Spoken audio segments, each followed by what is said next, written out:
Débat auquel vous pouvez participer via les réseaux sociaux. Bienvenue à votre émission Angle de vue. Le 22 septembre 2015 reste désormais une date inoubliable pour les Brazzavillois, que dis-je, pour tout le peuple congolais. Denis Sassou Nguesso, à la tête du pays depuis plus de 30 ans, venait d'annoncer vouloir soumettre à référendum la constitution du pays. Conséquence immédiate de la démarche, le septuagénaire hors course pour la présidentielle de 2016 du fait de son âge, 112 ans, et de la limitation des mandats présidentiels à 2 pourra, s'il atteignait son objectif, briguer un nouveau mandat. L'annonce à elle seule a suffi à provoquer un tollé général. L'opposition est aussitôt montée au créneau. Elle dénonce un coup d'État constitutionnel et s'engage à lui faire échec par tous les moyens légaux. Appel au référendum et protestation de l'opposition au Congo-Brazzaville, quelle issue pour le bras de fer qui s'annonce? Ce sera le premier thème à débattre au cours de cette émission. Nous mettrons ensuite le cap sur le Congo voisin, la RDC, où en fin de mandat du président en exercice Joseph Kabila, il souffle désormais comme un vent de crise politique profonde, aussi bien sur la majorité présidentielle, le PPRD, le Parti du peuple pour la reconstruction et la démocratie, que sur le principal parti d'opposition, l'UDPS, d'Étienne Tshisekedi. Exclusion et démission au niveau du PPRD du président Kabila et l'UDPS d'Étienne Tshisekedi. Le branle-bas au sein de deux grandes formations politiques à quelques mois des échéances électorales, c'est le second sujet à aborder au cours de cette émission. Mais avant le débat proprement dit, voici un point de l'actualité à travers le flash d'information. En Arabie Saoudite, plus de 700 fidèles ont été tués et des centaines blessés jeudi dans une bousculade à Mina près de la Mecque. Les enquêtes sont déjà ouvertes pour situer les responsabilités.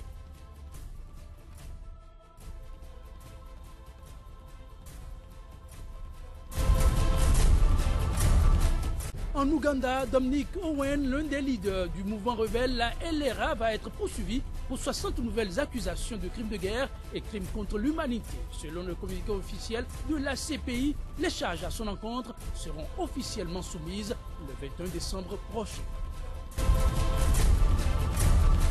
En Guinée-Conakry, plus d'une trentaine de militants de l'UFDG croupissent en prison suite à des manifestations publiques ayant dégénéré. Suite aux arrestations, Amnesty International dénonce une violation intolérable du droit à la liberté d'expression.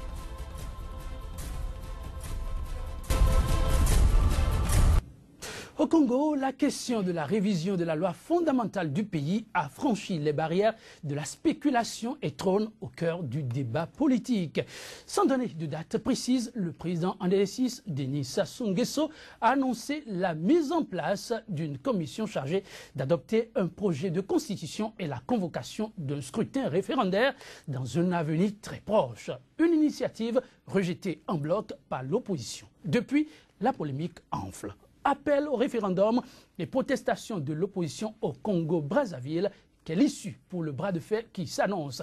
C'est le premier débat du jour, juste après ce générique.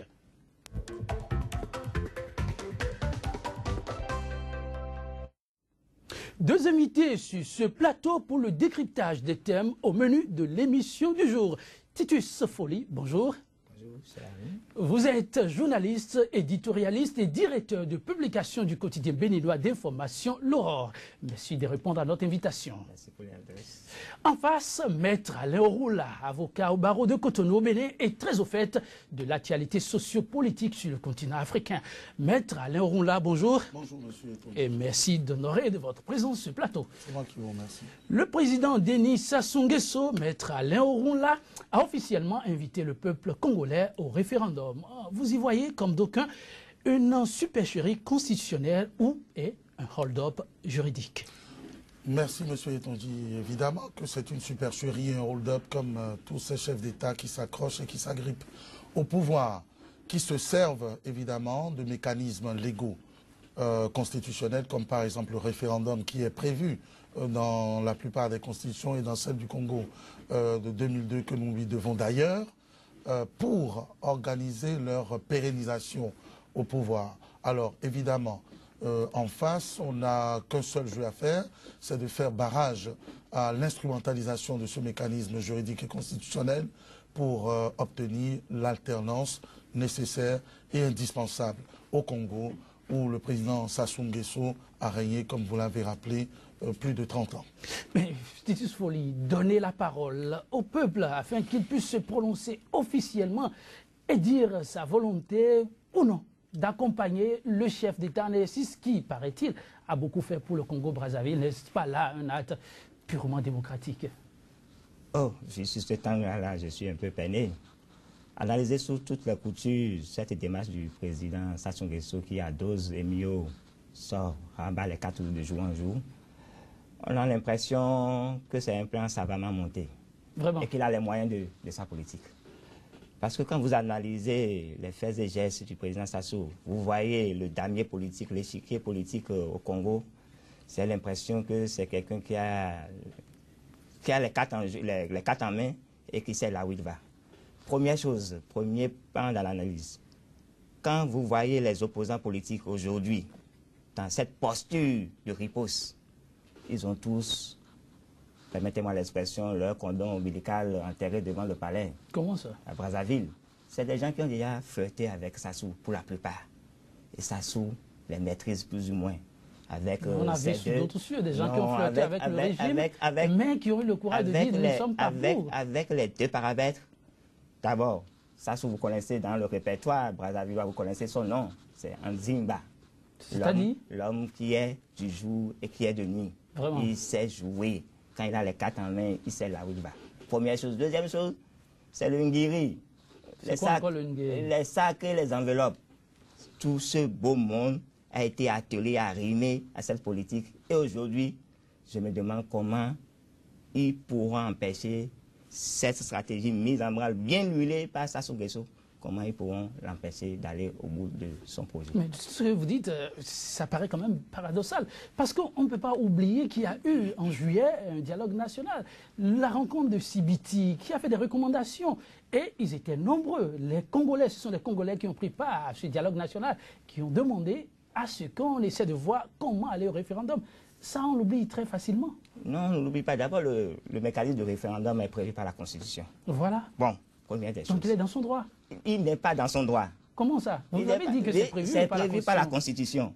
Mais maintenant, les deux dispositions les plus indéniables du bloc constitutionnel congolais, 72 ans, il est frappé par l'âge. Tout à fait. Deuxième mandat, il finit, il devait déguerpir le plancher.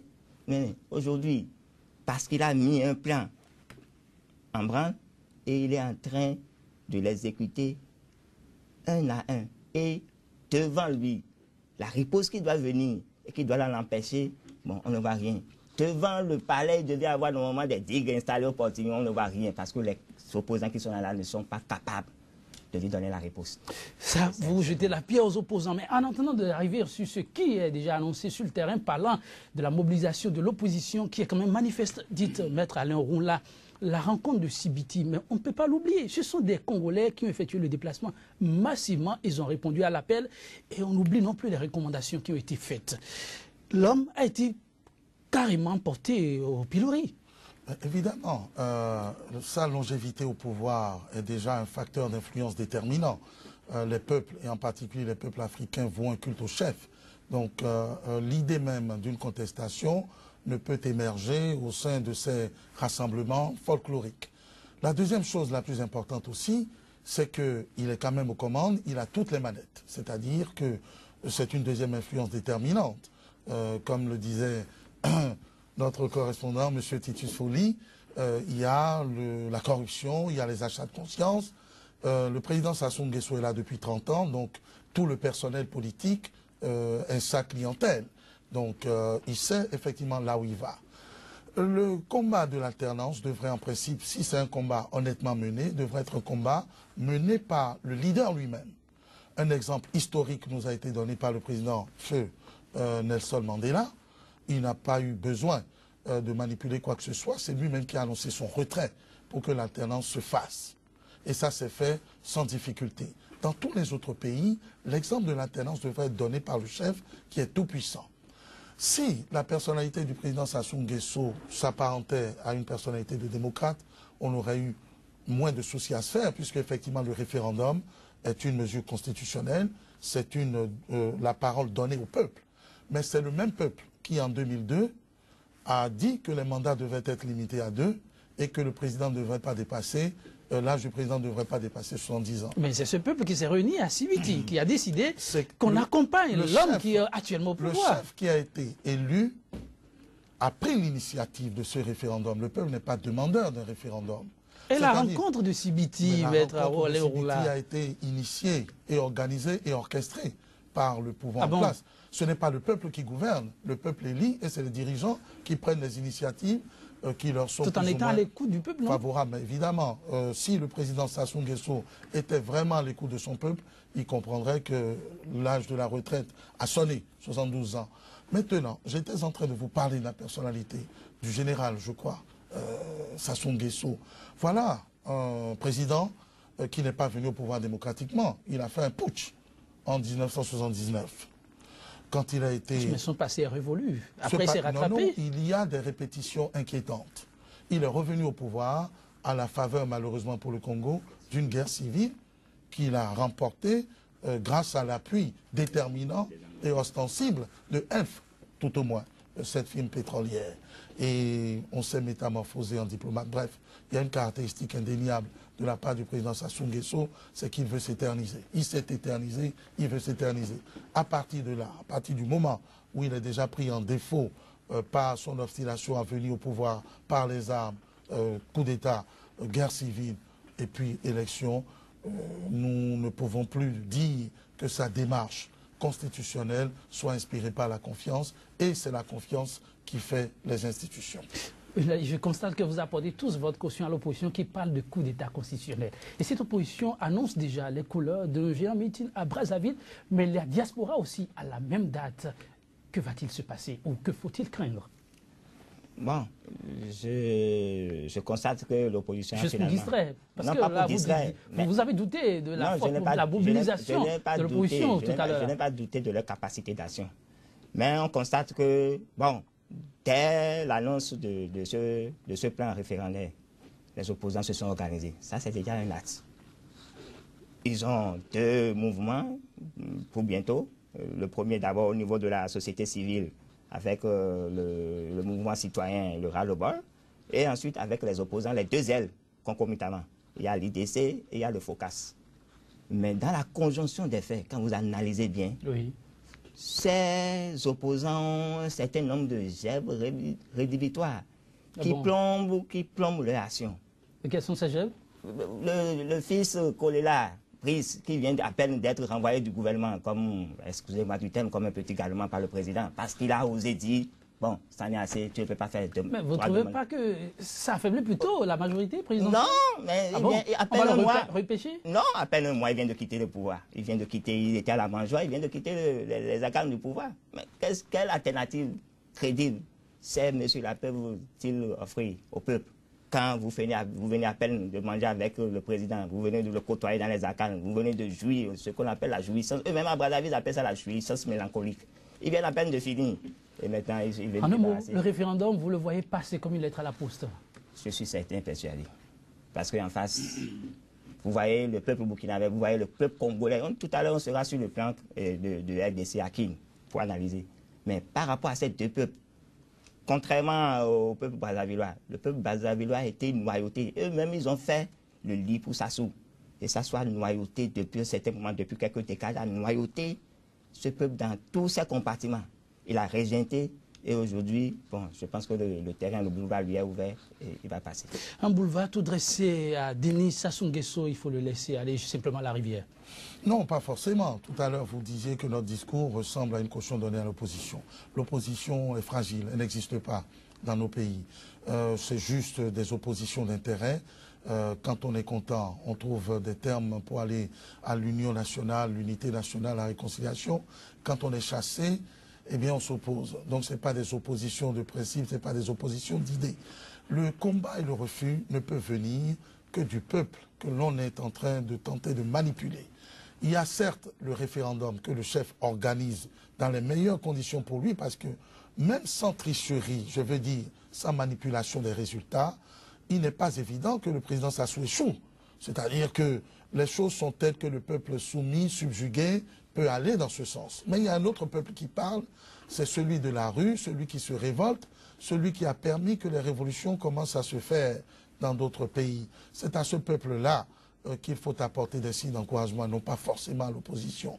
Et évidemment, les seuls facteurs susceptibles de permettre cette expression du peuple, à moins que tout le monde veuille y aller à la mort, puisqu'on s'est maté rapidement, et au Congo, ils ne sont pas nombreux, je crois qu'ils sont à peu près 3 ou 4 millions, il faut là aussi que la communauté dite internationale qui a corrigé des choses ci et là, se saisisse véritablement de la question congolaise pour dissuader les dirigeants, même en l'absence d'une opposition crédible, de continuer ce jeu qui nous enfonce dans la pauvreté. Certes, le référendum est un mécanisme constitutionnel, c'est un mécanisme démocratique, mais à partir du moment où les sables sont mouvants et les dés pipés, ce mécanisme ne permet pas de savoir exactement ce qu'il faut. Et ce qu'il faut, c'est l'alternance. Même dans les grandes puissances, dans les grands pays où les chefs ont fait un travail énorme, sérieux, satisfaisant, on les a priés de laisser la place à d'autres expériences. Et c'est à ça qu'il faut encourager le peuple congolais. Encourager le peuple congolais, Titus Foli, qui peut bien apporter l'appui dont ce peuple a besoin pour pouvoir être véritablement au front, si tant que l'opposition ne donne vraiment pas espoir. Bon, on pourrait voir du côté des jeunes, du côté de la société civile, qui déjà en décembre 2014, si j'ai bonne mémoire, avec la création du mouvement Ras-le-Bol, a commencé à poser ses jalons. Mais c'est encore trop tôt pour que nous puissions atteindre les objectifs. À Brazzaville et dans les autres villes, chaque fois quand les jeunes essaient d'occuper le terrain, vous voyez comment l'attirail policier, l'attirail d'État les pourchasse. Et c'est des jeunes qui n'ont pas eu cette trempe, comme les jeunes burkinabés, qui savent résister, qui savent donner de la voix et qui savent contraindre tous les plans qui sont savamment montés. Je n'ai pas eu encore ce courage. Je n'ai pas encore vu ce courage du côté des jeunes Congolais. Et c'est ce qui me fait dire que, bon, le plan de Sassou risque de passer. De passer comme une lettre à la poste. Maître Alain Roula, un instant, parlait de la communauté internationale qui pourrait apporter un certain appui. Vous voyez cette communauté réagir depuis l'annonce du référendum, c'est silence radio. Amorphe, chloroformé. On ne peut rien attendre de ce côté-là. Et pourquoi? Pourquoi? Parce que le Congo est une puissance. En miniature? En miniature, mais avec la manne pétrolière. Le Congo tient les leviers. Que ce soit à Paris, que ce soit à Washington, le Congo sait jouer sur ces leviers-là. Le président Sassou sait jouer. Vous l'avez la dernière fois, il a été canardé lors de l'élection du secrétaire général de l'OIF. Il a été bloqué, mais cela ne l'a pas empêché. On a empêché son candidat Henri Lopez d'être secrétaire général de l'OIF. Et pourtant, il est en train de dérouler son plan. Donc, il n'en a que cul. Le président Sassou Nguesso a fait son plan et je vois mal la communauté, en dépit du message angélique du président Obama qui dit ce ne sont pas des hommes forts dont l'Afrique a besoin, mais des institutions fortes. Le président Sassou n'en a que Maître Alain Roula, il a déroulé son plan. Les menaces de la communauté internationale, finalement, c'est à la tête du client? Il faut croire que c'est à la tête du client, quand bien même j'accorde du crédit au président Obama qui a fait ses preuves et qui n'est pas du tout favorable à ces manipulations. Mais la communauté internationale a pu ramener le président Sassou Nguesso. Ce n'est même pas la communauté internationale, c'est une compagnie pétrolière. Souvenez-vous, le président Sassou Nguesso a... Vous y tenez? J'y tiens, parce que c'est la démonstration de cette duplicité de la soi-disant communauté et de l'absence de démocratie chez l'homme. Le président Sassou Nguesso a renversé un président élu, le président Lissouba, qui n'avait pas terminé son mandat et qui a été chassé par les armes. Alors, qu'est-ce qui peut expliquer ce regain de démocratie aujourd'hui de la part de ce président Sassou Nguesso qui veut consulter le peuple sur les nouvelles orientations à donner? On n'aborde même pas de manière franche la question pour dire je vais réviser la Constitution, un nouveau projet, etc., etc.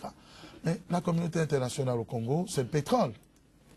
Si les multinationales trouvent quelqu'un d'autre pour servir leurs intérêts, soyez assurés que le président Sassou partirait dans les 48 heures qui suivent.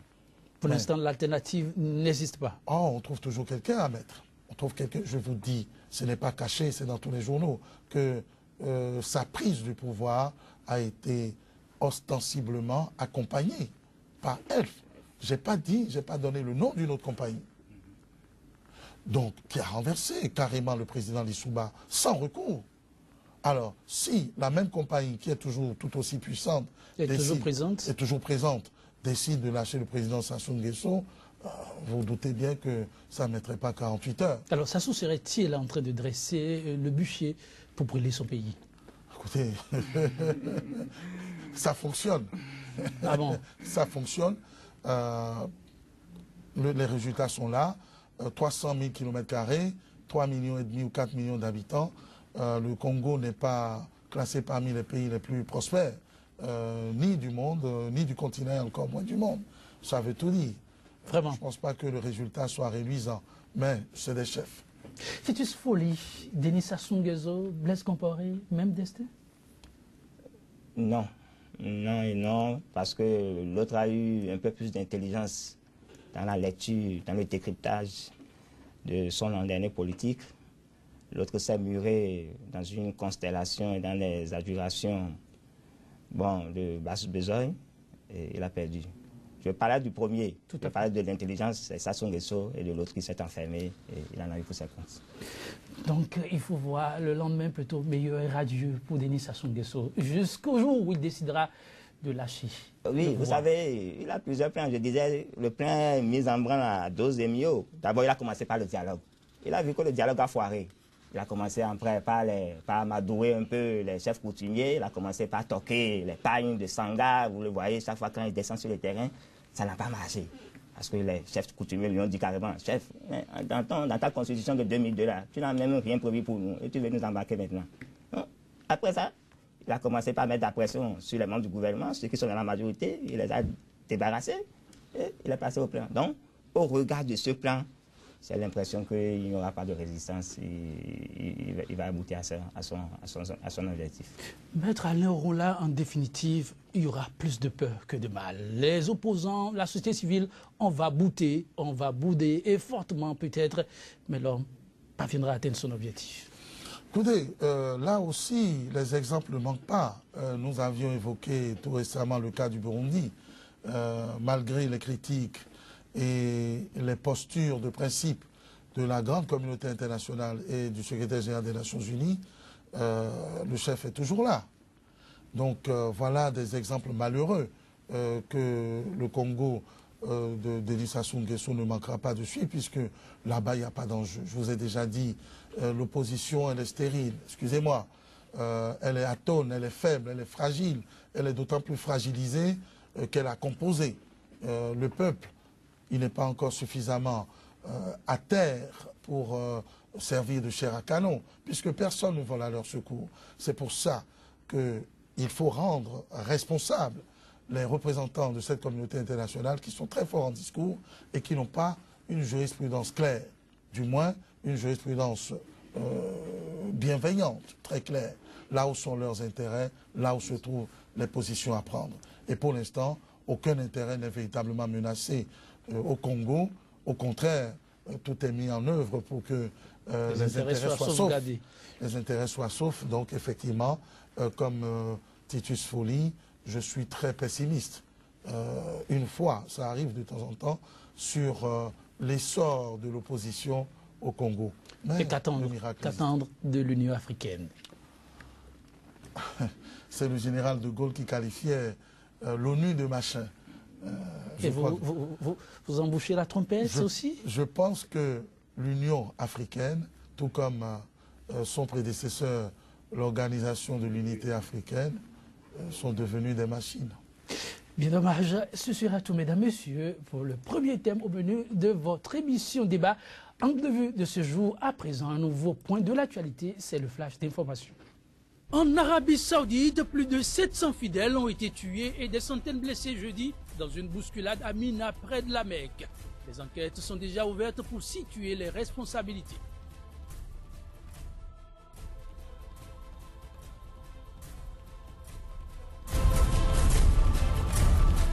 En Ouganda, Dominic Owen, l'un des leaders du mouvement rebelle, la LRA, va être poursuivi pour 60 nouvelles accusations de crimes de guerre et crimes contre l'humanité. Selon le communiqué officiel de la CPI, les charges à son encontre seront officiellement soumises le 21 décembre prochain.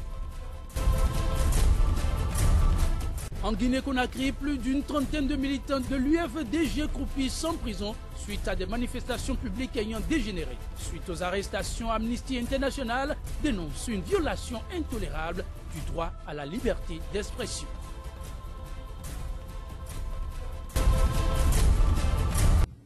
Enfin, notre second sujet du jour en RDC, la vague déferlante G7 du nom de la plateforme politique des signataires d'une lettre ouverte à Kabila continue de faire parler d'elle. Des alliés d'hier devenus des protestataires hors pair. La majorité présidentielle est de plus en plus affaiblie par une fronde interne faite de démission ou d'exclusion. Un mal qui semble s'être aussi emparé du principal parti de l'opposition, le DPS d'Étienne Tshisekedi. Exclusion et démission au niveau du PPRD du président Kabila et l'UDPS d'Étienne Tshisekedi, le branle-bas au sein de deux grandes formations politiques à quelques mois d'échéance électorale. C'est le sujet à débattre après ce générique.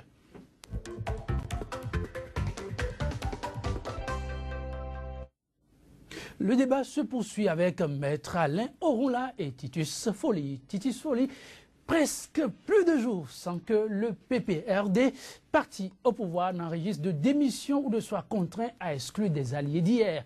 Un signe indien a brisé au plus tôt pour permettre à Kabila de poursuivre sa marche?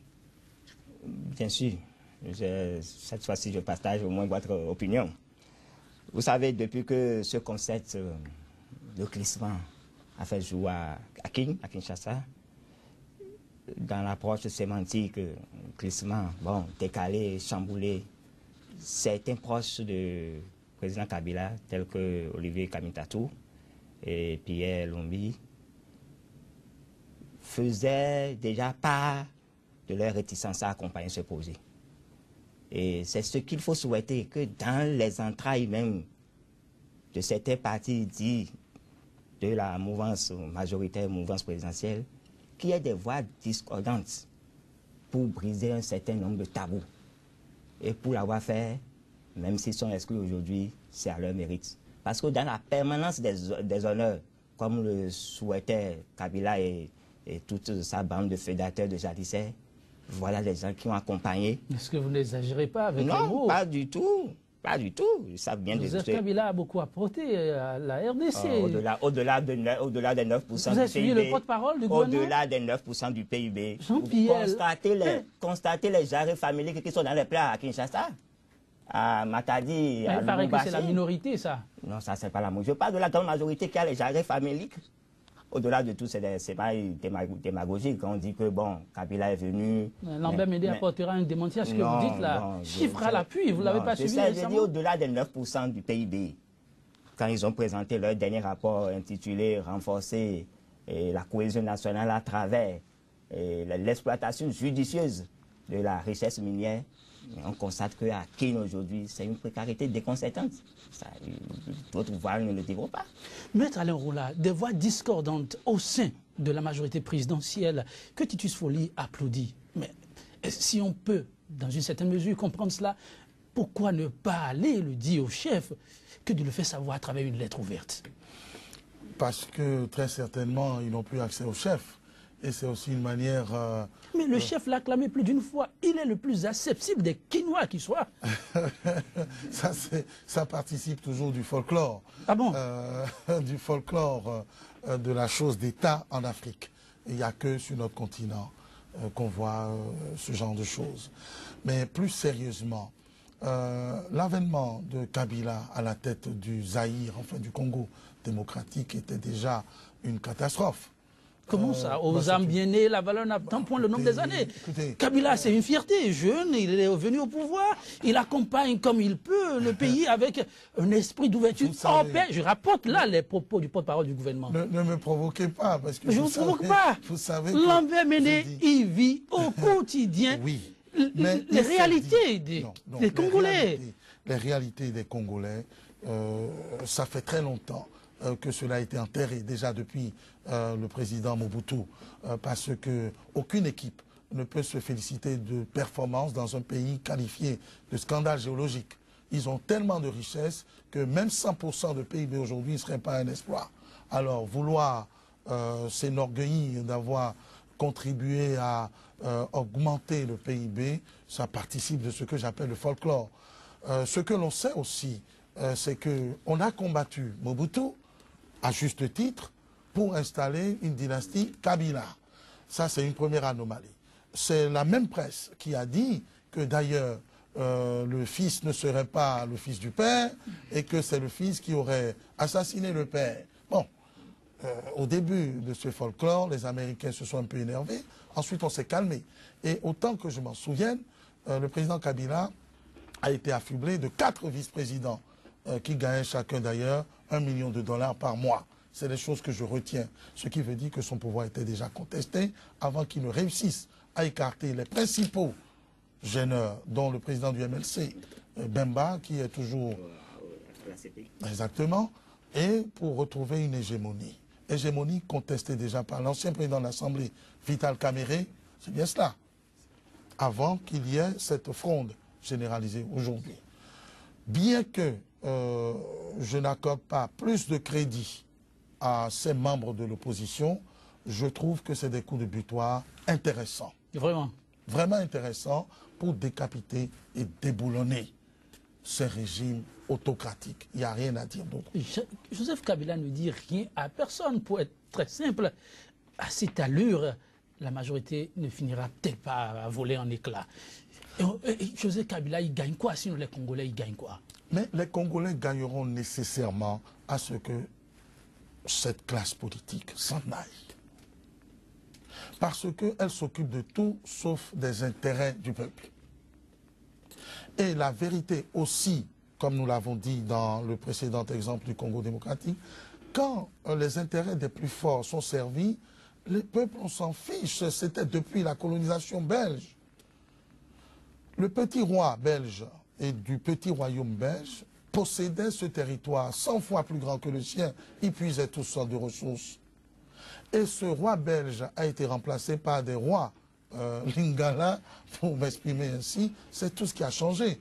Le peuple congolais continue de souffrir et de vivre à travers ses champs sur le fleuve Congo ou sur l'Ubangi. Ça s'arrête là.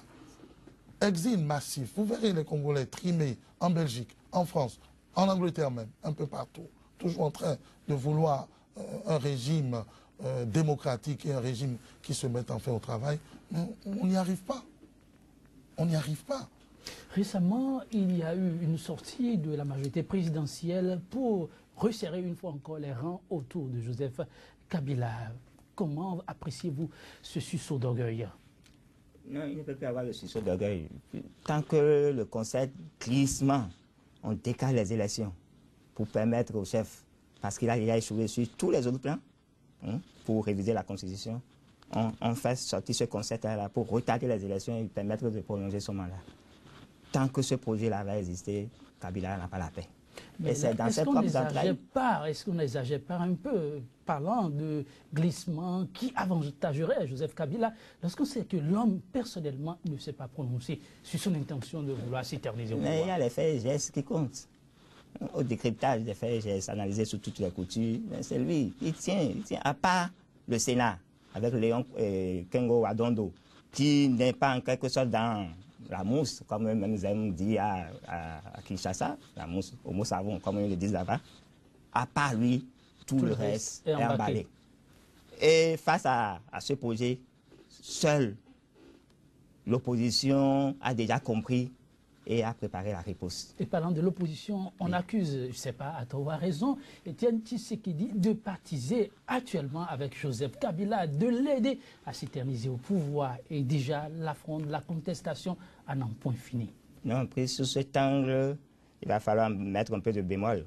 Parce que Tshisekedi, vous savez les conditions dans lesquelles il a affronté le pouvoir Kabila. Voilà. En 2011, quand il y a eu cette mascarade électorale, mais il n'a pas hésité à donner de la riposte. Autrement, les frondeurs au sein de l'UDPS se trompent de combat. Si, bien sûr. Ce qu'on appelle désormais à qui la Légion étrangère, oui. certes, la nature aura du vide, mais il y a les mécanismes à l'interne qui prévoient le changement de l'instance dirigeante. On n'en est pas encore à cette étape-là. Et pourquoi s'agit-il? Donc moi je pense que, bon, au-delà de tout ce qui sont... Si même l'autre est dans une villégiature sanitaire, les mécanismes de changement à la tête de l'instance du parti doivent être en quelque sorte exploités dans toute sa profondeur avant de passer à un tel acte. Etienne Tshisekedi ne serait plus le président de l'UDPS, en tout cas, ainsi en ont décidé les fondeurs depuis Bruxelles. Vous avez suivi aussi un peu ahuri ou vous comprenez? Amusé, et je comprends. Effectivement, les mécanismes ne sont pas observés, mais on ne peut pas vouloir l'alternance au sommet de l'État et bouder son plaisir quand il s'agit de l'alternance du côté de l'opposition. Etienne Tshisekedi, l'opposant historique du président Mobutu, bon, il est temps, Mobutu est parti, Mobutu a fait son temps, il a été chassé. Il a fini de faire son temps et qu'il cède la place à quelqu'un d'autre. Je veux dire, bon, surtout qu'il n'y a pas eu beaucoup de combats gagnés, parce que quand on observe bien l'histoire politique de ce pays, Etienne Tshisekedi n'a jamais été présent au grand rendez-vous. N'a jamais été présent. C'est un opposant historique, mais le combat décisif pour inverser les choses, je ne sais pas pourquoi, il n'a jamais réussi. La preuve, c'est que son combat a profité à Kabila et non pas à lui. Donc décider de sa destitution depuis Bruxelles, sans les instances dirigeantes, vous comprenez cela? Non, je dis qu'il y ait des velléités d'alternance au sein de l'UDPS, c'est quelque chose de compréhensible. Maintenant, aujourd'hui... La manière, la forme, la démarche. Écoutez, il y a un congrès qui sera appelé. Je ne suis pas en train de justifier la légalité de l'acte de la contestation, mais c'est toujours légitime et c'est justifié. Alors je suis certain que tous ces cadres, et pourquoi pas élargis aux militants, vont se trouver bientôt à un congrès pour tirer les conséquences qui s'imposent. Savoir que le chef est quand même vieillissant et que, bon, il est temps de songer à une relève plus offensive. C'est tout. Si on doit attendre que les choses se passent normalement, il faudrait attendre que Tshisekedi convoque l'Assemblée de sa destitution et on peut attendre. Je pense que s'il avait eu les moyens de Kabila ou de Sassou, il ne se serait pas privé. Alors, depuis Kinshasa, le porte-parole de l'UDPS a botté en touche l'initiative de Bruxelles. Comment appréciez-vous cela? Il faut craindre le pire pour ce parti? Non, il ne faut pas craindre le pire pour ce parti, parce que j'ai l'impression que... Les fondeurs sont campés sur la position. Sont campés, la Légion étrangère est campée sur sa position. Mais j'ai l'impression que le bout de leur argumentaire qui pourrait en quelque sorte intéresser plus ou moins les militants de ce parti, c'est la titularisation du fils, Félix. Le fils de Tshisekedi serait en quelque sorte à venir prendre le devant des choses. Il a commencé déjà une tournée nationale, il a fait un périple national la dernière fois. Et bon, il commence déjà par soulever les foules. Les contestataires sont en train, en quelque sorte, de prévoir que le papa est en train de préparer dans sa fabrique qui lui est propre, en train d'adouber son fils pour le remplacer. Et à la lutte vont les choses, j'ai l'impression que c'est sur ce terrain que le combat va se mêler. Empêcher le fils de prendre les rênes du pouvoir, après le papa. Et bon, je sais que de l'autre côté aussi, ceux qui sont en train de mener la contestation n'auront pas gain de cause. Alors, vous ne voyez pas là une exclusion des fondeurs? Non, pas un mécanisme de répulsion des fondeurs. Mais ce qu'on peut reprocher à ces fondeurs-là, c'est cette anticipation, cette volonté à ne pas respecter les mécanismes internes du parti. Ils ont voulu un peu surfer sur les difficultés actuelles de santé du patron qui est en villégiature, je continue de le dire, mais en opérant de cette manière, je pense qu'ils n'auront pas gain de cause au finish. Une position tranchée des frondeurs, une position aussi tranchée de l'instance dirigeante de l'UDPS, est-ce qu'il ne faut pas craindre qu'on en arrive à ce que d'aucuns ont commencé par qualifier de monstre à deux têtes, l'UDPS, et ainsi fragiliser l'opposition?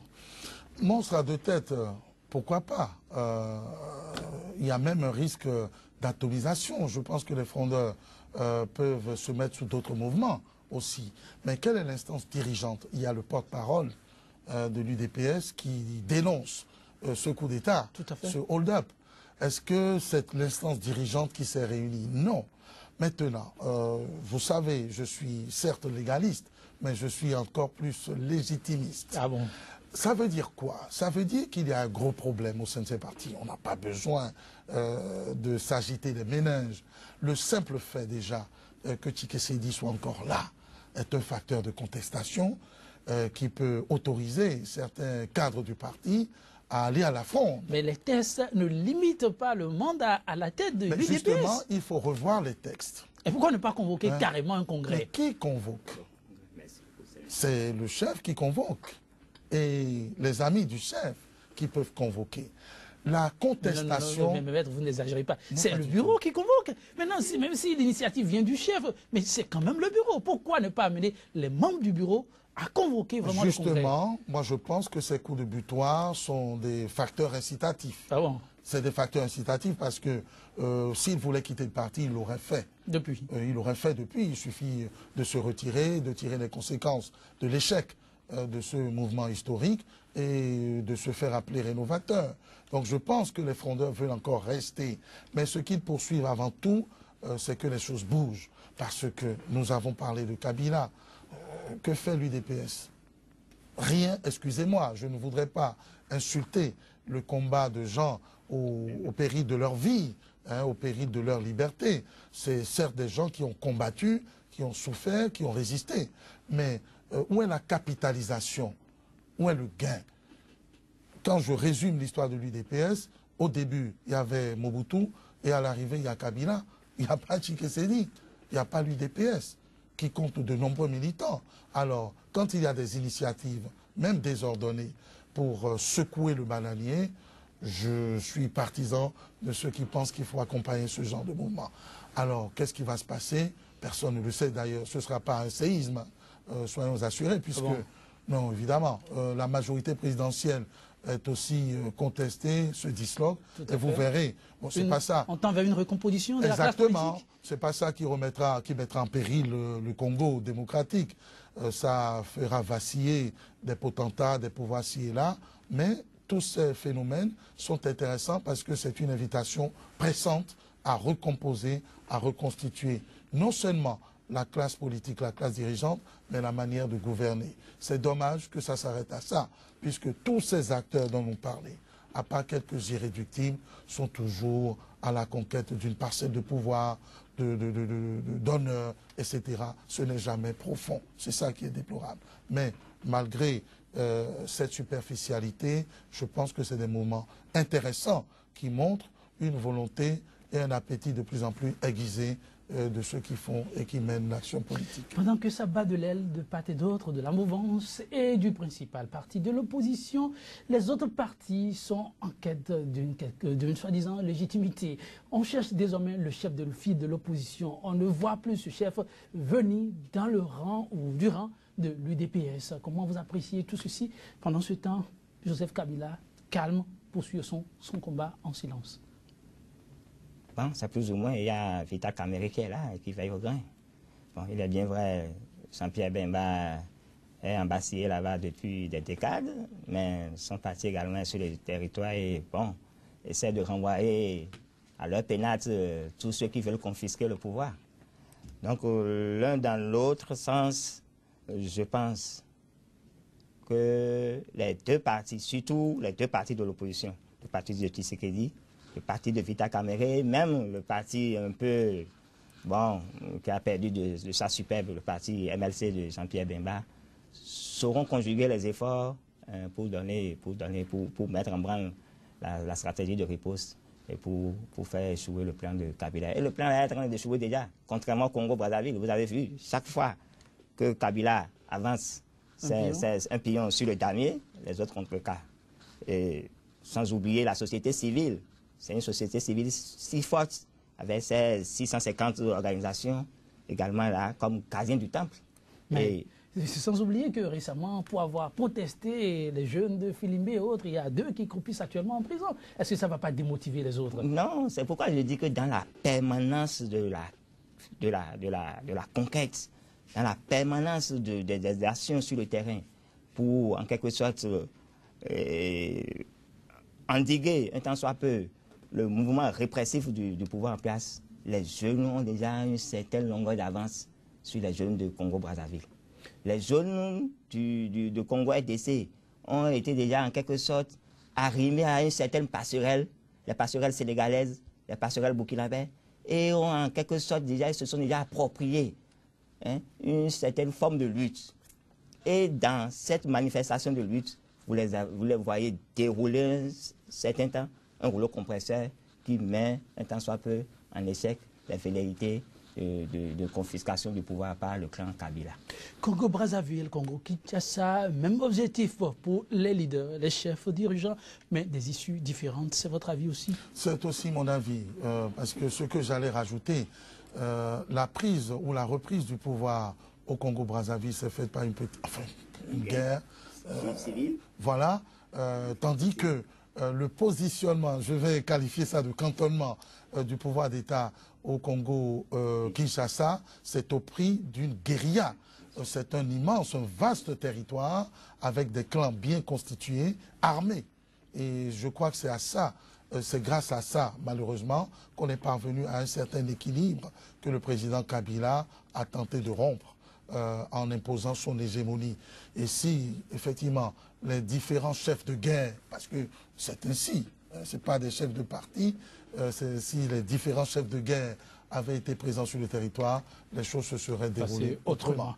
Mesdames, Messieurs, vous l'avez compris, cette émission tire à sa fin, mais avant cette citation de Blaise Pascal à méditer. La vérité est si obscurcie en ces temps, et le mensonge si établi, qu'à moins d'aimer la vérité, on ne saurait la reconnaître. Merci à vous de nous avoir suivis et bonne suite de programme sur SICA. À très bientôt.